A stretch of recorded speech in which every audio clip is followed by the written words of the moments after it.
الحمد لله المعيد المبدي معطي النوالي كل من يستجدي مثبت الأحكام بالأصول معين من يسبل الوصول ثم صلاة مع سلام قد أتم على الذي أعطي جوامع الكلم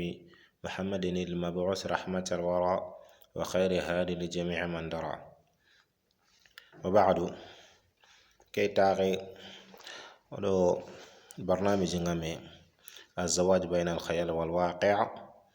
يعني ماغي از انترمي دي رياليتي كان كو دوغ ديغام نقبه اون تا كونتيني نكينغا لينك ان شاء الله تاخير يانو لا كونتيني كينغا لينكي كان كو سؤال كيسيون يا ارجان اجر كاتوي يو نانتونا ديغام كينيو كو كامغا سري amma ka time ngoto maka barno bawno oga digam ni kebe o ya yogo kono kani fonne kha yogo kharina maro mon qorandi de mo ngaya rom mon qorandi mo ngaya arsel gebel isma sasa at-tarbiya arol isma sasa annal lu munga ni takwinin kammo bi mana lu munga anni formena kammo anni takwini sirenkin ya kammo na formation sirenkin ya iga prene ingani donanga ya iga prene ingani lakhra ngaya إن شاء الله تعالى ولكن كي كندو كيني نقطة بمعنى كيني مقطع بانياتا بارت دنياني اوغا ديامني كين كما كم بالي اوغا كي جبي ساسا asususu serebe woromu ya magawo serebe rementa magangawo serebe yiko serebe yikhio كلنا نمشي ونتمنى أن نرفل إلى جيل التمكين ونمولونا زينيراسيون ريتي إيغا سيبريمواسين كيتا ona mulla ona jile narti ajiyalini bi mana generation on mulla ona lumunariti on mulla ona khokhona wuri on mulla ona rumma wuri ona kismura wuri maka fakke ngi makangaya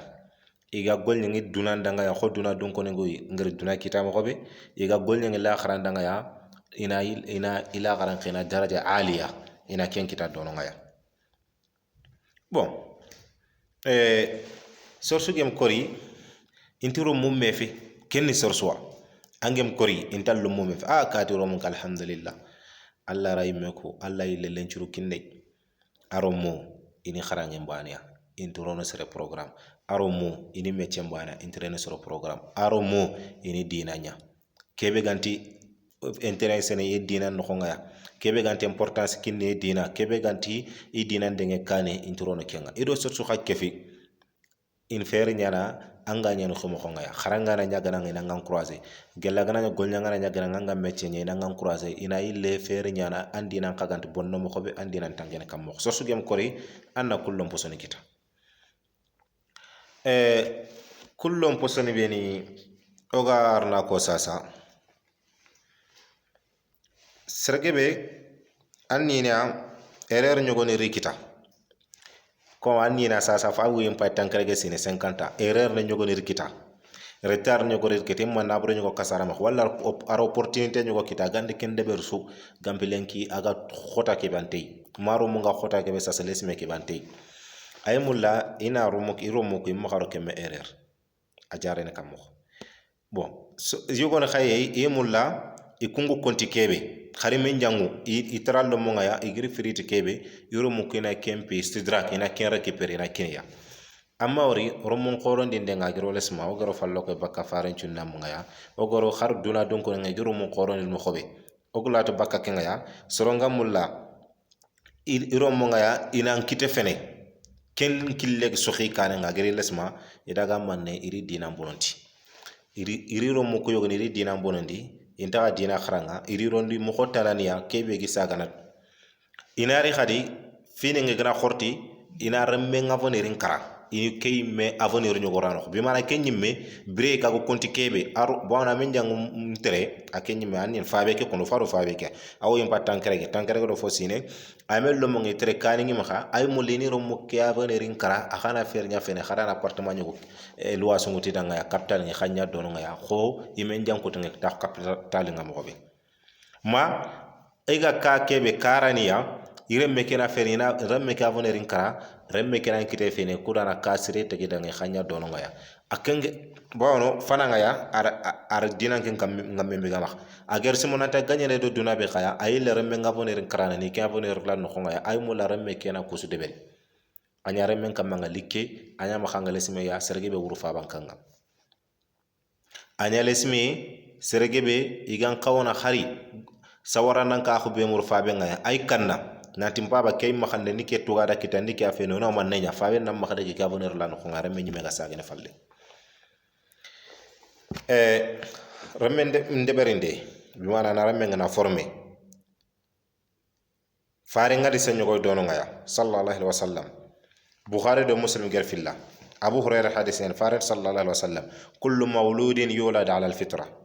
fa abawahu yuhawidanihi أو ينصرانه أو يمجسانه كما تنتج البهيمة جمعاء هل تجدون أو هل تحسون فيه من جرعاء فارنتي ساري رمسو فوفو سجن ساري رمي جانا ساري أساري فطرة نكم من تجدور سنة تجدور تمانتي تجدور سنة غير تجدور كبي سيدان مال مسي أجانا ساري نارو دينا سنة ينتارن الفطرة aro tawhidi khalas inte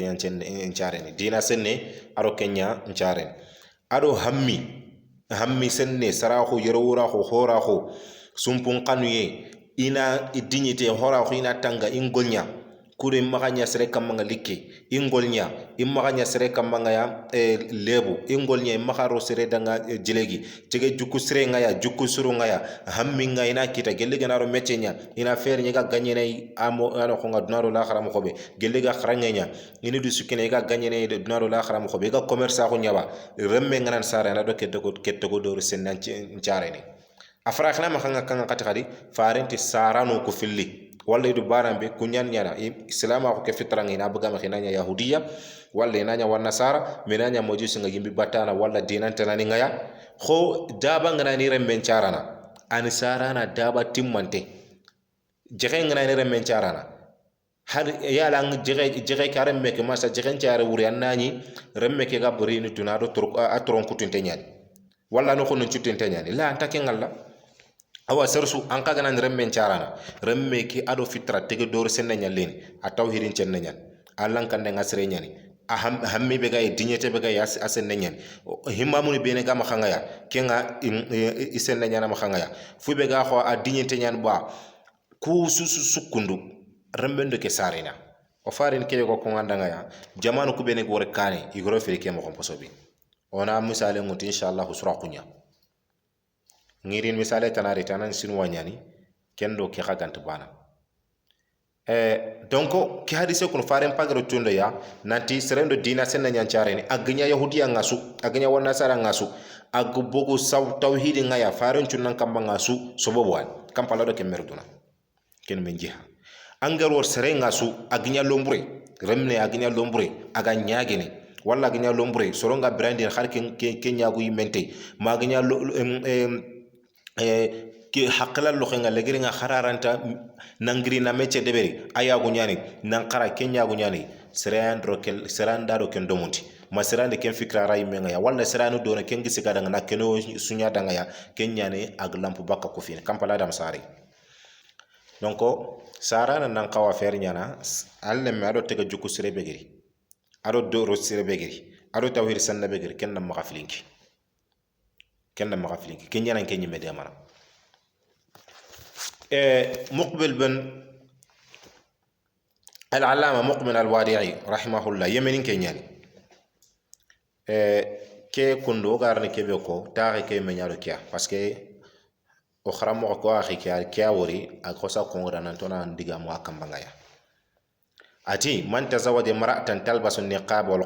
والقفاز ولا تتبرد إلى التلفاز وإلى أهل الحق تنهاز ولا تذهب إلى الحمام ولا تكثر من الملام فقد حاز على امرأة الأحلام سرو سرانجر يا غراي خا نقاب نياروندين ماغا غان نياروندين غانت مولا سريني فتان وري كيتوكو غان نياروندين abara kanti dusuki ni tele nyaga tele mbara fanita ke tele faye ko ndager problem be nya ageru lumunu fitra la gane agere faraxo oyrin kenko inshallah taala fa digame ka feserne mana tan ya gare wori ani du suturnya abaranti taxunu katti télé aga film ni payini abara aga série télévision ya fayni amilen katti tongundun koninya allati farenti anti télé massage no kuno kunenga hammamatu massage ni aganti ke plaisir ande aganti gore ande ay efe ande ifa ande anaraga ga wandi yugum payni ti kunga sporonga ya walla ti nokko kaso nyani donc historique ni yani abara ganti tello kun nokko buro nan daga ono do nokko ben haram to ngin on do ke nokko ben haram to ngin walla massage ni nokko ni ngaya abara ajele gen kam gobo ati vraiment yugum ci rêve ngine xare bandi kenkita يقول من كيبي عند كنكت إخواني من مدامين الأمانة على آتق الوالدين توجيه الأولاد نحو القيم المثلى وإرشادهم إلى الأخلاق العليا والاهتمام بهم وفق تربية شاملة مادية وجسدية ونفسية وروحية وعقلية وسلوكية واجتماعية ليكون الولد ناشئا نشأة طيبة لتحيا ذرية حينئذ تتميز بسمعة وتنبئ بالمكان العالية. فقد روى الإمام أحمد والحاكم والترمذي عن النبي صلى الله عليه وسلم قال ما نحل والد من ولده أفضل من أدب حسن. أنغ تفكر حديث كيف كوساسا ننتسرين على فترة سنة نيانشارين أنغر لم نغوري جل فايك 10 ans 15 ans aga brene vie virtuelle nya al haya al khayaliya ada grisari kebe gam telum bayna kani imam wadi agel kempendi masalan serebe gella tugunne sare ke an film ke bana fay an théâtre ni fay kharaga watana théâtre no film ni nya fay vie virtuelle conseil be gana sare nyimme maka an ni ra ke nyimme break graphique mo xobe conseil be gana na maka anu tu télévision quoi problème do couple gana na maka ngaya série télévision ko film no ko iga kum film nu bon poso beni de berni xoy gondi yakena woreme yakana na woreme après keni duragay voilà donc afalle geriro ngo mo xobe yakani falle ko yugoni falle ko film keno xina sanku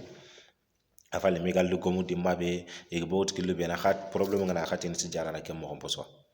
igana masala nga remeng ta ko nen khaytina jara ke mo posa le geri ngar hina remme ke film ken nyana ma kan ko nat kan bri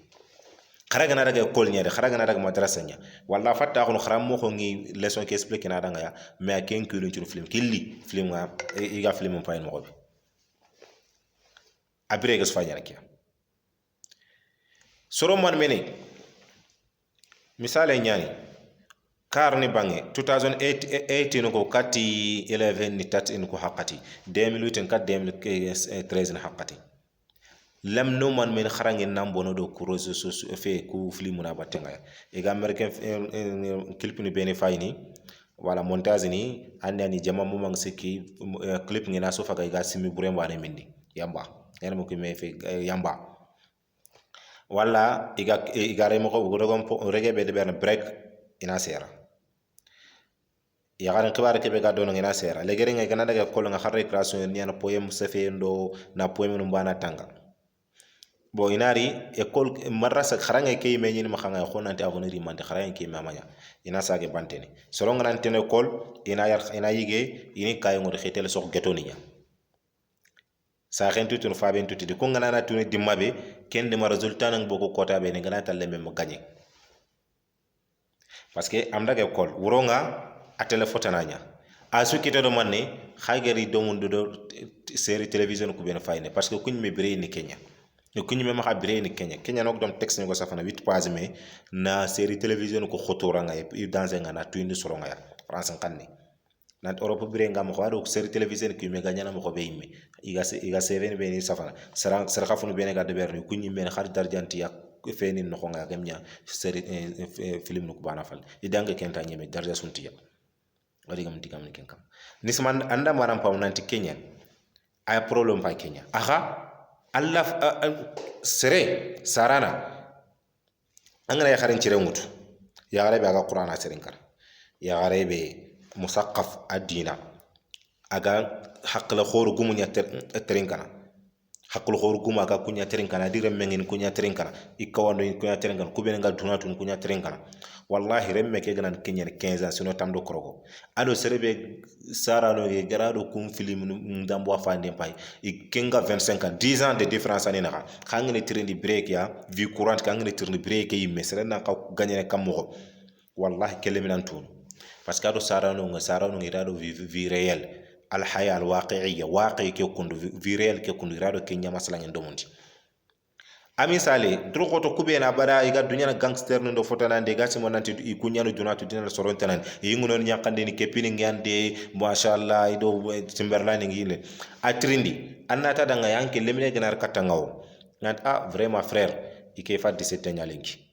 wala kharango nga vraiment reperson tige ma kharang khibari an kama khi khamene nga kaw marsane kamoko ya fune nga kaw marsane kamoko anna terna aga fini ku ga fini na ma kamoko conseil be gama khanga ana ya fa 25 ans conseil be gama khantu ga conseil be mekin nan aranta nga qulun ta gondin wala qawjante ngana aranta nga qulun ta gondin agara nga qulun ta gondo sa tela auto réseaux sociaux quoi film ko khibar nga amma or sasa kubeni khari wu impa 25 ans yankana abri de réseaux sociaux ko agudom film ko agudom serendi yak ikina kompe ade kina kompe kine ngana tirndi ke banti jabi ado kine ngara wanti jabi kine fatta ona fatta on agana mulina kine jaban mana nyani portable nyawtu kebe gama khanga yana safa ana ni fatta ko me ka khantu kona dara kana safa message whatsapp ana khay kat kina nam ngel kebe khanga kem payta parce que kunga kebe fa ni déjà réseaux sociaux nuko ika kebe fa film nuko pour kum ma khanga kenya fa vie réel rumu khadu kenya far no khoro i haklu ko antaqi aga silama ngel kebe koyoy inshallah hogana ke romo qorondi ne o keno ko fatam pancini kenya romo anni tengindi kati valeur no ko ben ga asukama valeur an lemme valeur nyakine kho kha James Melanie James ager kebe ko journaliste ne dangananti egerterni verel ke kundati ko ga génération ke jeunesse kebe ga sasa iro mun jeunesse yani donc intu la ken nambolo kuntu abaden ke ko ni le nyagarenda pour da James duna sero khoro nyani akapa duna ser darjan tonya sara bi caga tubi na gen sugu beni nyana me ag tubi ay meger kille ngori daga atub mo khanga gen sugu duna suga da batenga ya alla ger hammindo sinon la kamanga ya problem na gana daga duna sugur na kamanga me gana daga kompenga yantun ko duna lesmen tuna ya kama magati manti du kerni ati du suicide ni khalla ma rokuta danga ya awoti ke ngasiri donc agera genya islami timante ngaya o fa digame ka kono akenyi mer fam nanti janka na remmen laga na brand sugen bane kamma na remmen brand film bane kamma ngaya catastrophe nya ata bare tin kenya di remmen danga ya valeur nya nang al iremmen danga ya valeur nya nang mahadunge serega mexindi mahadunge kebre ga mexindi salama ko ndo nyamer kia allemme valeur nyaari valeur atunda lemme ngat hore nya atunda lemme nanti il est indépendant are sikitu du quoi am jere serena ko am jere an ya khanji ana bagandi katti sere ona rumun kanda salama ko do ona rumun kanda katti juku wurgin tonya les bons comportements ona ngamitia ogar kebe ko remme anni ke susus tundi negel tugunako mat agan kawna mbire mo xobe remme kharanga na tuindi dinanya aga brene mo xobe atuinde aga brene mo xobe atuinde remme atuinde fete ke kunna valeur nyane sere mo xaw sangati na fete agantu mulla suwanne nanta fete ke mo xobe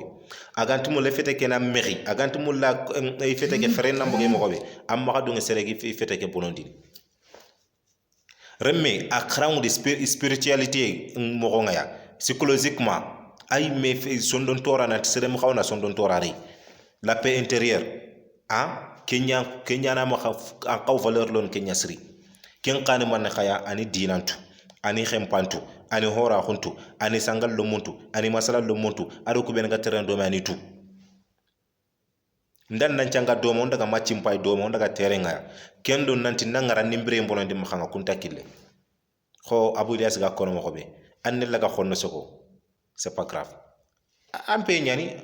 an ci me ñani voilà c'est une option anni laga khonno suko khakebe kenga kemo grave mais kebe grave on tengeni nyimme na dura ga khonno suko soroncuna laga sera khafu soroncuna laga dombre c'est pas grave khanke nyimme na qos dunga nanti yes khagire laga mo khobe nukundunya ayu vraiment an kalam puburu kemdo khawa lemme anni annar hakleki anni tune nat haklante nyani sor kutungu fore mo khoban kawnya na kundunya arabu ne pa sura kompay man do odu bogme igana yakharin cirumut at keso kundi yakare yigo ngana sigiri keso yakaran kan kawna cigure keso meni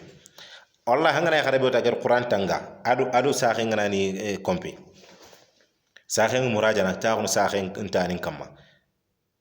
ma saxe kawan teren kana adu saxe masala kundu sara bitaga khoron di dina kana hakam gibat qur'an ane nendo fo giban dembe kenya fa sura ko i kompe nga qur'an nyani yogana khare kana telle saka nyaade ganan tere no kutana qur'ani ken kenya to xere men taxu ro mo nganan kinyano sino sikande ngi ngaqlu nga kebe kono ina de ngi tahfiz aganan kinyano sino krege ken mar qur'ana tank kenya ranga mo nganat ka tar qur'an tank sino krega sino tummi asu jopene kya parce que kum mahram men ngeri ko mo ger ko mo ant faaren ken di digam mo manyako annabi sallallahu alaihi wasallam qad utiya jawami al kalim digam fukof man tanya kinan nabi annabi ke ngar kuna attega dore ke serengen mo ko be hakle ke khasere no kundunya adina ke serengen mo ko be hakle ke khasere no kundunya ayunke ke serengen no kundunya donc o gara qur'an ke naga terenga na gel tugunnahu agran ke sino sikki anti lemlen nanjo frontière na fonne sino krege ken ma dagri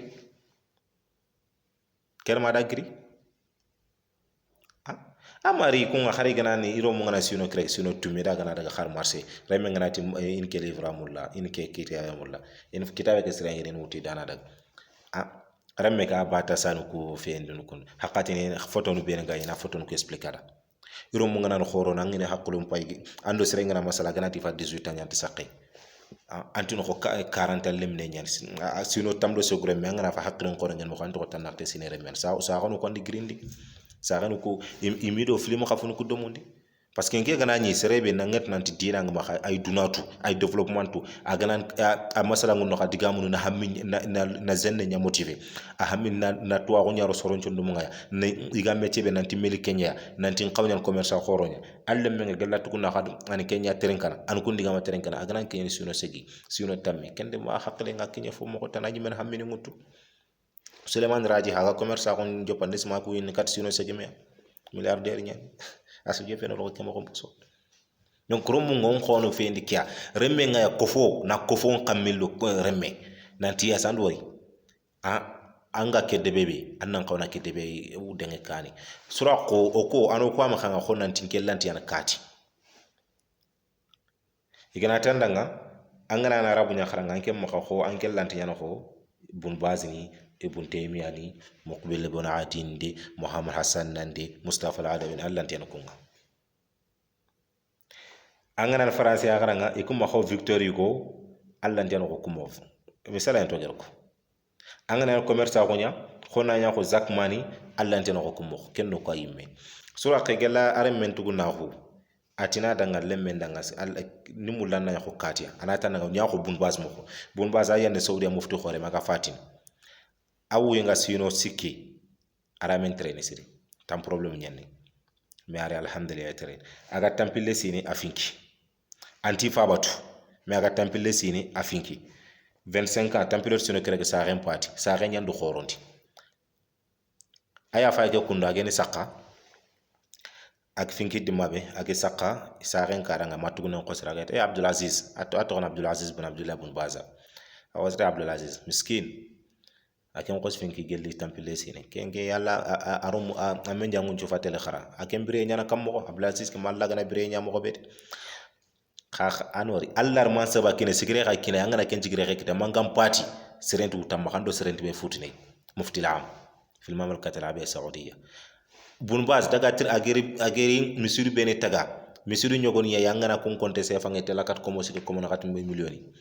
agene sikido serbe biraji ngaya jamane keno ko ngaya jamane ke selang Europe nan ba Afrique nan ba dawagumu alle me hammi nyaare sa ganyal hammi lay afinki ami sa ganda utana daga me fe har kam me ngnar sa ganda uto ar butoka ke ko dana daga kharan nanti na khrawndi ayal linya usaymin ayun usaymin na khrawndi bunu base kharanga nan trindi donc ken bunu base me sa sura ko nyoti ne men nga numula na ko bunu base me gelli serenga ara me nga sino kreg bunu base gam ko numula na ko kem moxa remme ka do kenya nga aro kenya hamin nan ciki aro kenya hamin nan taxno aro kenya hamin nan gilli parce que atiko doron ci reñan ke ginya mo xobe ke ginya ser xore mo xa ginya commerçant xore mo xobe agnya tuwana xore mo xobe ageri nya saram poso mo xobe pourquoi en kelle meke garantie yana kenga mais pour que anga confiance manque de confiance lona lemenga pour que anga tuinde lemenga nanti no akin nan ko nyan fallan kenya america fatam binno ngi ken problème ano ko ikum ma ko lan tiane ministre ni ikum ma ko lan tiana fi atoko khadi irantrin mere melew irantrin du kita tubabu nan qafesi iri su xenqendi iri foni nya rapper nya kunno sugano nya afrika ro mon pawurno do kunya batte yestatini do facebook ko ngi fa kunya fendini ben ni nga rapper ko bene tinga kunte xenqene kumbrena kungol nyanga mulom d'affaires nyania Machiavelli man ko ngrameti nous devons commencer à apprendre aux enfants qu'ils peuvent devenir tout ce qu'ils veulent être et qu'il y a une vie au-delà de la pauvreté atno khirsuku fatambin khirsuku ben ga merkat fe be ga khaymu ngaya simme be ga khaymu ngaya kempet simme mo buri kubeno ko morana fotan kulluku soro nyani ya khomo haklu nyano khomo on qawa lumunu be ga sasa ona tuindi yana tiklef nyana saram poso siraw nyana kenga briye ak feton bre miskina ko banen ko quoi briye ak feton bre fe roxay banen ko sasa alhamdulillah har wari fatambin ngay kamu nga sasa har gana ñu roxay ga sugam daga ke remme anni brandin kya kamanga sarana al yaqi yugo ya gara utu ya gara be kusimme ga yimme tuwana khor gebe ya sagen nyande mara yan kusimme uri yimme remme ko atuinde nan tan kawnya ko fo nyimman kenya an kawnya na president nya kawnya na fe ministre khore nya an kawnya na tuwana khore nya atuinde na tan kawnya ko professeur abdullah ba mo konya an kawnya ko maja ko mo konya muhammad soknan mo atuinde na tan kawnya kiya geli sa da hammin nangri sara ya gara atuinde fa sara yu ko atuinde sura kam bara me ngana har mas muraja na sa kan da karanya agana khata no ko be sa na atuinde tay na dangite yoga na khakate sa na commerce ko yey vacances dopo kuna ya 2 semaines 3 semaines me dana daga marché nga ga fe ga gene ay bitigi ne no ado kharangen do gollen tuna nga fendi hakati me gara laydu ngota ngana gagner yere ngana imtiaz li tusu ngana bok excellence hotel vacances ya koyta hotel france hotel dubai na e gamulina tunde na tiremme nyana kawnya na kane atuna lemme yes an qabre mo ko senne nyakita kudo bontango bene gari ni ina bre ido to sire nagri في قمة المكان العالية مير بلاس نغايا pour qu'il puisse ici à la meilleure place كان فارنجتي صلى الله عليه وسلم حديث كا امام احمد نكونيا سارا يغو ام كويسو كنا الله نغايا غام كوتو جوكو سري نغايا خاغنا يسير بابا ga film ko bana fayni amare gero lo munun ci mo xanga sogano ir lo munun ci mo xanga fe sir khafni anna wori duna sufa wurnu daba tenkun dangel sima khaklu khoro gumenya me andam masala ana ya wuyin pa 30 ans radu sugendo fento nang me andam masala vie courante ke kamanga ya khar 15 minutes me walla na hakale ko jufo ncutuna kharabul nga kono mo be itanga mu lanna sere ngakle kempantu atrinda revuni a umunia an mulinya manne anda hakale ke kempantu kenya lumunu ko fay ko kun sa sin revuna ko anda revuni be ant réaliser ne law أنت رياليزين إني يعيشون حياة خيالية في ميت إن كم بانا برين فانتيزم بانا برين عرب نيجرو في كم مقام بسوا نياخو كاتي مخو زكما خايتو سينو واكي ملياردير نيا كابا دونا في غورونيا علي بابا كبير علي بابا فوندي ardigame nyogo ko ati mana tikenti muri ire menga ganyana mere eleve iki khawjun tikenga nanti me ire menga moins de 18 nya kitare moins de 19 nyande ike finti kenga iki ana moyen kitata me age digame soro kursi monantal al valeur nya be kharangen no serenga agana digame saket ke soro khare makuna digame ko su terenka maka be contexte ici ak keno konga parce que ire menga na aga 18 19 mbana kitafa khempene aga kubena kharange kol ke livre no ka fa khempene kumbane anta kha livre de développement tan kharanga bi man anta kha foto na khara jani bi yan aga ken karanga kudo kenga khalsi kite mo kon koyne kenga kofo mere mo kon koyne kenga aganaro problem nga yagan kawna solution kite mo ko be kunga koyne donc khagana yagin imo e kya kite nanti antis du sukine kolke antis du sukine fe programme ko be ngama an fotana na kharanga kane a hakle nawuni wallahi sata sereng kharanga université nga atwa ko skampe dattinu ko banya wande kismini sare dattinu ndi kara dattinu do ado aroke bolonga ande aro katani menyu do ke andir khata tumbuktu ande futa jalangilon tuduna fe nga so ande ni langilon taso en ke banatu akutandi ganari andi ganari nanti ke problem yo kan o mo kan kan ko na jara arant fotana arant ares reality debe nga problem be ganara gem fo ke fa sarant fo pakki mais ken ke do kharam mo ko kya sura ko zakma fagar kenya ko sasa mais khar sura ko fay khar khabenga europe khay kentu yogo yani ame kol ni menya kan formation tagi golle mais livre de développement yan maka khadiga menyen metron no comme be page 300 700 pages aga kharanga ko do meni durang entreprise ngay ina formé khara khalsin khasun tuka di ngana fe igana fe salaire nya kan ko tabi febe ana maka yuga na ni maka ngaya lada nya na maka salaire ngana yang kata 50 € min kello no fe nya livre nya wala 30 € min ken livre de développement nya kudi igedi développer mo xobi imam malik bun anas o mazhabi go meke kuntu atugun naho sugano ko benga poeti no gatin poeti no ko kundu ana mulindo poeti nya tugu ken ma tugun nyani nya poeti nya mo ganni nya kenya saxe ser nya ay haklu khor gu menyani akolo khor gu menyani angar ser sene sonen karo problème nyan ki xaxat ya garen ko khor sara ga khonanti ngan mu tanti nokku gele wala ande fotana ok fa digam ne xor ñaka yo xorun turi ñaka manke sukuntu donc sa renti adanga parce que kende mangana mo xandi darja lona nga fena ndan jona buren ki tatino ati no anke anga mulan na ñake bangana dina gi xara an kin kita an arwan qina ana kufne la na jibaqelle na français ngati ke bira turban ana wuta nari kunken kamma ken ma tugun nanya na daga katrabia kharam moxe atrabia jukun pina khara pra nara to akhutu ken ma duna suni rabi majlis nya imam malik sasan kam mo anger fanna sayan kani alan kan ne masala mo ko be gal nganda ani fare ngala kuyi ko nan wuro so ani fare ngala kuyi fi khanyan ba qila nyan ba imam malik atu inte nyan o mazhabi ngumeke mais kon formé sa resere be gana parce que sa kat nanti agamul lintenge kat ko poetini be kum mo ganni yunani be ni kuntu atiga dore ke sere nyana khaga daga kat yaso ni tikas nyana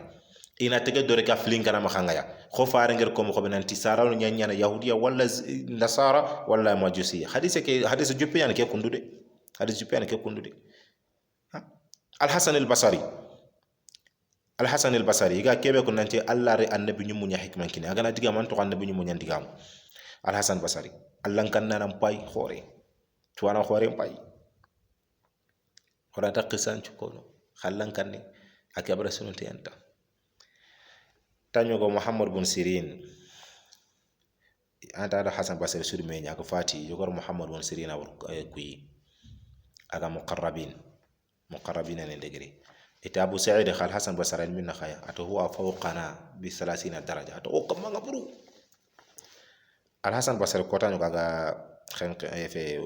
wuro aga wuro challini aga sujudi awwa kunda ke sugre wuyemma iri sima fo anya yu khore nga won iri ado sujudi am giri makat fejri